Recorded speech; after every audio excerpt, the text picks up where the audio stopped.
Γεια σας φίλοι μου και καλώς ήρθατε στο κανάλι μου. Είμαι η Στέλλα από το κανάλι TV News με νέο βίντεο για το Big Brother. Όπως είδατε και από τον τίτλο, αυτοί είναι οι τρεις υποψήφοι προς αποχώρηση την Κυριακή 11 του μηνός που θα δούμε στο live. Πάμε να σας πω όμως γιατί πρόκειται.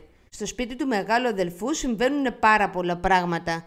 Τρεις οι υποψήφοι προς αποχώρηση. Από ό,τι φαίνεται δεν θα έχουμε ισοψηφία αυτή την εβδομάδα, άρα θα παραμείνουν αυτοί οι τρεις. Ο λόγος είναι για την Αργυρό, τον Χρήστο και τον Χρήστο. Αυτοί θα είναι οι τρεις υποψήφοι προς αποχώρηση αυτή την εβδομάδα. Αναμένετε νέο μου βίντεο για να σας πω ποιος παίκτης είναι αυτός που φαίνεται να αποχωρεί. Αν σας άρεσε και αυτό το βίντεο, πατήστε like, κάντε την εγγραφή σας και μην ξεχνάτε το καμπανάκι. Να είστε καλά φίλοι μου. Γεια σας!